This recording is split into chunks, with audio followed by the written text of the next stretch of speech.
Hey guys, this is Jason, and I'm finally reviewing M3GAN, directed by Gerold Johnstone, and it's about a little girl named Katie, played by Mcgraw, who ends up moving into her aunt's house after a horrible accident that happened to her parents. And her aunt Gemma, played by Alison of Get Out fame, works at this company where they make fuzzy talking toys for children. Then Gemma decides to make a robot doll for Katie called M3GAN. She starts to become friends with M3GAN. She slowly becomes the next big thing for the company, but of course, she becomes evil and starts killing people. So she's basically Chucky from the 2019 Child's Play reboot. I didn't get a chance to see this movie in the theaters because I was busy with some stuff in the move in film school, but I got to see both the theatrical cut and the unrated cut on Peacock recently. Yes, I watched both the PG-13 cut and the unrated cut around the weekend, and to be honest, I actually enjoyed this one.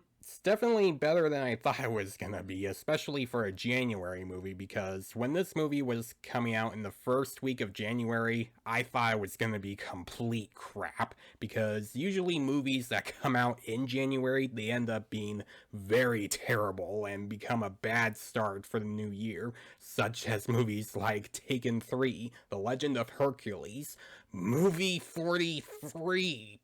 God, that movie was horrible.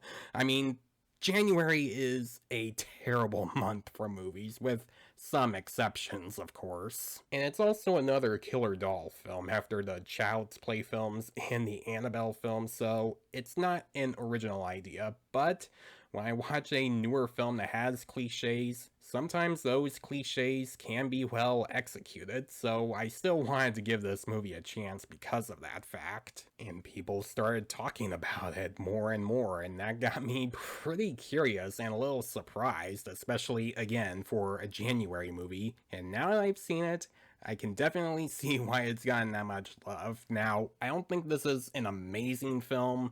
I do think it does have some issues, but I do think it's a pretty fun movie. Jenna Davis as the voice of M3GAN was really good. She was very creepy as this character every time she comes on screen.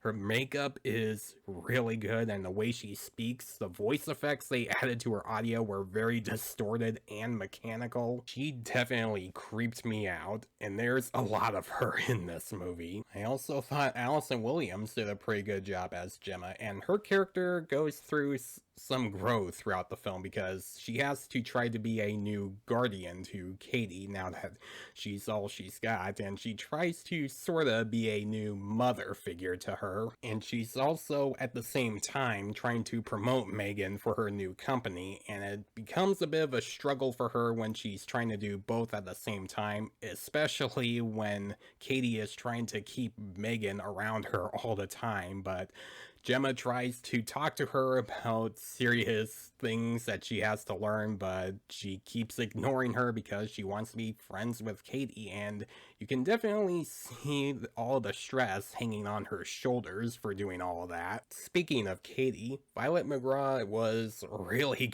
good in this movie. Her character goes through quite a bit. She goes through a lot of issues at a young age, especially losing her parents, and when she gets M3GAN, she becomes the best thing that's ever happened to her. Katie had more things to go through and all these serious emotions that she has to deal with, and I really felt bad for her throughout the film. Besides Gemma, Katie, and M3GAN, the rest of the characters really don't have much. Like, there are some that are just there to help Gemma build M3GAN and try to promote her for the company, while there are others that are just complete jerks and ones that you want M3GAN to kill. Now, there isn't a lot in the first half of the film. It mostly focuses on M3GAN being Katie's new best friend, while Gemma is also trying to work more on M3GAN, while also starting to be a little suspicious about her whenever M3GAN says and does something that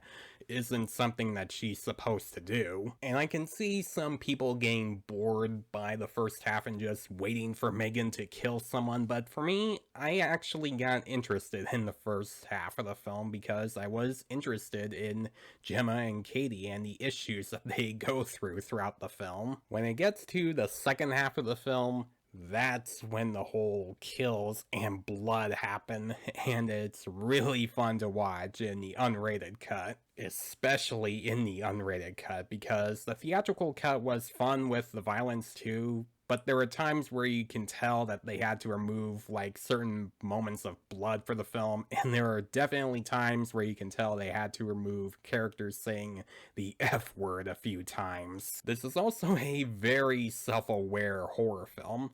Right from the first scene in the film, you can easily tell what type of movie that they're going for.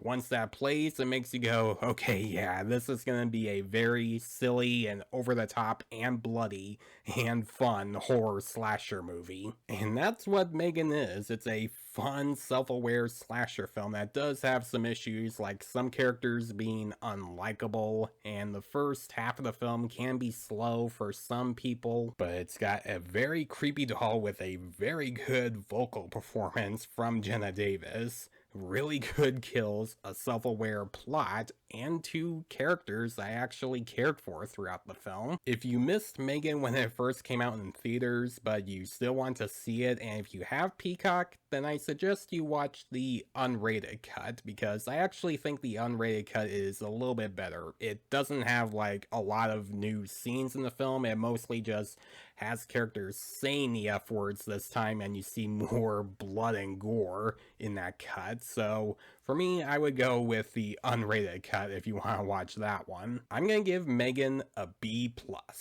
So guys, if you have seen M3GAN in theaters, what did you think about it when you saw it? Did you thought it was a great slasher evil doll film? Or did you think this is actually one of the worst films of the year and you just couldn't stand it?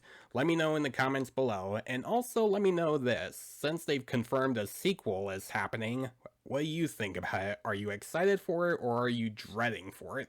Let me know that one in the comments below as well. And as always, if you like this review, please leave a like and subscribe to my channel so you don't miss a thing. Follow me on Facebook, Twitter, and Instagram.